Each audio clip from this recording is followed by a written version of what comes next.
Jangan lupa subscribe di YouTube channel Metro TV News dan juga nyalakan notifikasinya. Pemirsa, media sosial diramaikan dengan dugaan penerima beasiswa Lembaga Pengelola Dana Pendidikan atau LPDP United Kingdom yang sengaja katanya tidak mau kembali lagi ke Indonesia. Mereka disebut-sebut mengakali aturan agar bisa tinggal lebih lama di UK. Hal itu diungkap pemilik akun Twitter @veritasardenur. Pemilik akun melampirkan percakapan dengan seseorang yang mengetahui informasi tersebut. Unggahan pada 29 Juli ini memperlihatkan tangkapan layar percakapan via WhatsApp di mana informan bercerita banyak penerima beasiswa LPDP tidak kembali ke Indonesia. Bahkan mereka rela bekerja kasar untuk menghindari pajak meski mereka lulusan PhD dan juga S2. Nah, dalam ungkapan tersebut terungkap bahwa penerima beasiswa LPDP tidak mau pulang ke Indonesia. Salah satunya katanya ingin menyekolahkan anaknya secara gratis. Percakapan tersebut juga mengungkap kebanyakan hal ini dilakukan oleh pasangan suami istri yang bergantian sekolah menggunakan beasiswa LPDP.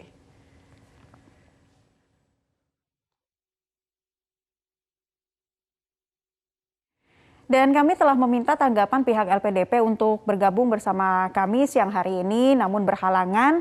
Tapi melalui akun Twitter resminya pihak LPDP RI telah menyampaikan sejumlah tanggapan. Di antaranya pemirsa adalah LPDP menjelaskan pihaknya telah bekerjasama dengan Direktorat Jenderal Imigrasi untuk menelusuri keberadaan awardee atau sang penerima beasiswa. Di mana alumni LPDP wajib berada di Indonesia selambat-lambatnya 90 hari kalender setelah tanggal kelulusan berdasarkan dokumen kelulusan resmi dari perguruan tinggi. Penerima beasiswa yang mendapatkan izin tertulis dari LPDP untuk melanjutkan S3 juga wajib kembali. Kewajiban kembali ke Indonesia akan dihitung secara kumulatif, sementara pelanggar akan dijatuhi sanksi berupa surat peringatan. Jika belum kembali dalam 30 hari kalender setelah peringatan, pelanggaran akan langsung dijatuhi sanksi berat dengan pencabutan status sebagai awardee LPDP dan wajib mengembalikan seluruh dana yang telah diperoleh.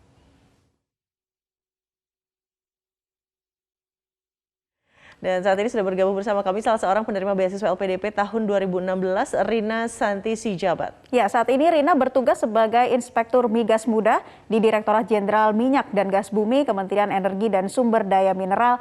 Salah satu contoh penerima beasiswa LPDP yang kembali ke tanah air dan mengabdi untuk negeri. Langsung saja kita sapa ya. Selamat siang, Rina. Selamat siang Mbak Widya dan Mbak Naila. Selamat siang, Rina. Rina, ceritain dong waktu pertama kali mendapatkan beasiswa LPDP, prosesnya seperti apa, ambil jurusan apa dan di mana? Waktu itu saya apply atau daftar untuk LPDP di tahun 2016 untuk program magister atau S2 di Inggris yang lagi viral nih, UK ya.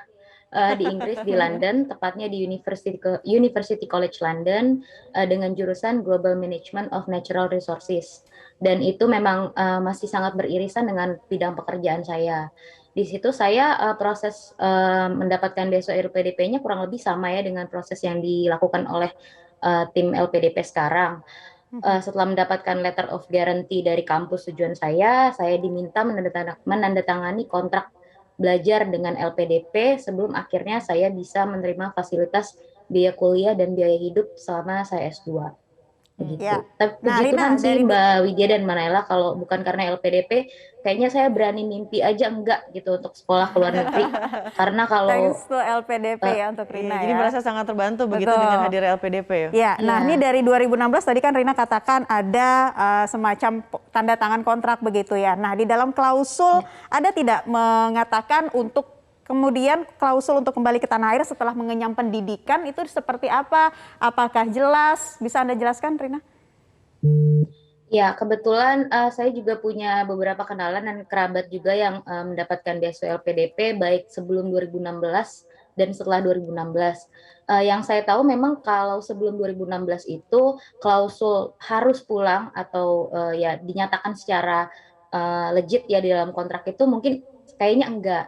Tapi kalau di dalam kontrak saya sendiri yang sudah saya baca sih tadi di 2016 itu memang ada pernyataan bahwa kita wajib kembali ke Indonesia dan kalau memang tidak kembali ke Indonesia ada dendanya yaitu mengembalikan dana pendidikan sebesar 2 kali lipat gitu, Mbak. Oh, jadi ada dendanya ya. Oke, tapi saya pengen nanya Ini a little bit personal question deh, Rina. Sebetulnya kamu ingin kembali ke tanah air dan sekarang mengabdi di kementerian, apakah karena memang terpanggil begitu, atau memang sebetulnya ada iming-iming dari klausul tadi yang disebutkan di awal, aduh kayaknya aku harus balik lagi nih ke tanah air, atau gimana nih, Rin? Sebenarnya kalau di Kementerian SDM itu justru saya kontraknya dua loh Mbak. Jadi kontraknya lapis. Saya kontrak sama LPDP dan saya kontrak juga sama Kementerian SDM. Jadi kalau saya melanggar kontrak tersebut, sanksi saya dua ya. Tapi bukan gara-gara itu saya mau kembali ke Indonesia.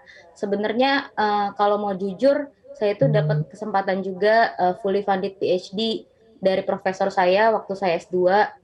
Waktu di akhir term 1 dan selesai saya tesis di sana, saya ditawarin untuk ngambil PhD dibayarin gitu. Tapi karena saya sudah menetapkan hati dari awal saya akan kembali ke Indonesia, jadi saya bilang I'm sorry I cannot accept your offer. Itu saya ingat banget sampai saya diketawain terus ditanya, emangnya kamu punya posisi sepenting apa sih di negara kamu atau kamu punya gaji sebesar apa sih?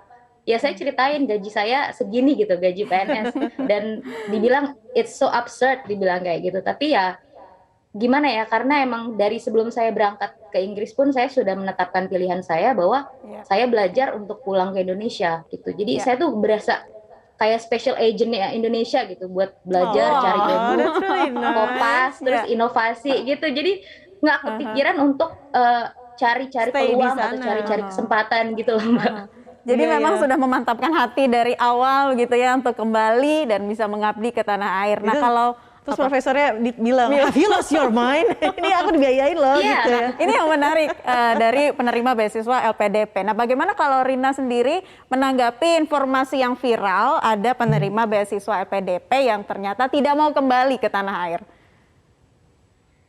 Ya, untuk yang hal seperti itu ya terlepas dari konfirmasi kebenaran atau contoh awardee, dan saya tidak mau menyinggung pihak manapun ya Mbak. Saya menyayangkan sih kejadian ini kalau memang terjadi sebagaimana apa yang diceritakan di Twitter ya. Tapi perlu kita sadari bahwa yang namanya kebijakan atau aturan itu tidak ada yang sempurna. Saya emang bukan ahli hukum sih, saya anak teknik. Tapi saya yakin kalau dalam setiap aturan atau kebijakan itu pasti ada gray area, ada loophole.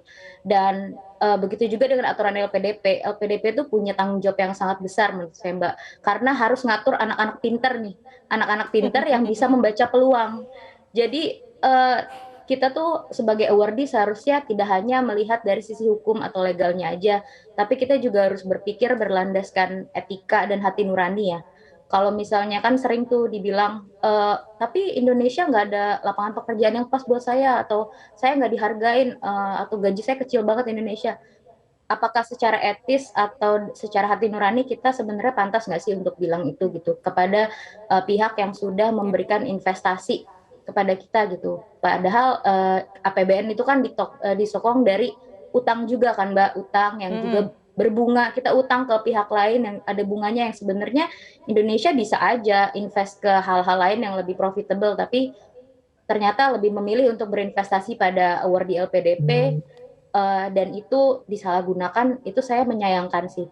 Cuman saya bisa pastikan bahwa itu bukan menjadi dominan dalam awardee LPDP. Jadi saya tuh bersedia untuk ngobrol di sini juga karena saya merasa ada banyak sekali awardee LPDP yang masih jauh lebih bagus, yang juga mengabdi, udah bersedia untuk kembali ke Indonesia, memilih untuk balik ke sini dengan segala pilihan option yang mereka punya di sana, tapi sayang sekali bisa tercemar karena oknum-oknum yang menyalahgunakan atau mengambil peluang dari aturan-aturan LPDP seperti itu, Mbak. Oke, jadi intinya oknum ini sedikit sebetulnya diluruskan begitu ya, sementara awardee yang memang patuh dan tadi kata kuncinya etik dan juga nurani, dan akhirnya terpanggil lagi untuk kembali ke negeri dan berkontribusi juga justru jumlahnya lebih banyak daripada oknum-oknum tadi. Tapi ada yang masih bandel nggak sih, Rin, yang sampai sekarang masih belum pulang terus kayaknya cari-cari aja gitu alasan untuk oh iya nih saya punya pasangan, saya dan lain sebagainya seperti yang kita baca di Twitter.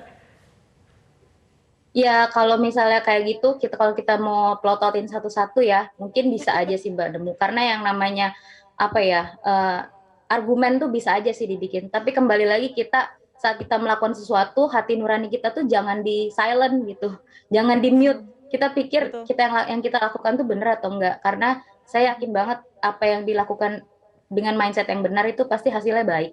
Gitu sih Mbak. Noted. Oke, nah, Rin, tapi kalau menurut Rina dari alasan-alasan mereka apa sih yang membuat mereka tuh memang tidak ingin kembali ke Indonesia? Apakah memang seputar juga dengan salary yang tadi Rina katakan atau seperti apa sih faktanya? Atau policy?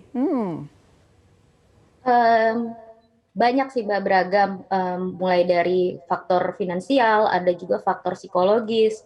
Mungkin karena ya kayak tadi kasusnya saya nggak bisa membenchmark dengan pengalaman orang ya. Tapi kalau saya bandingkan dengan pengalaman saya yang kayaknya saya pun ngerasa biasa-biasa aja nih di Indonesia. Tapi ternyata saya baru sadar bahwa di luar negeri, bahkan di salah satu kampus terbaik di dunia itu saya dipandang tuh bagus banget.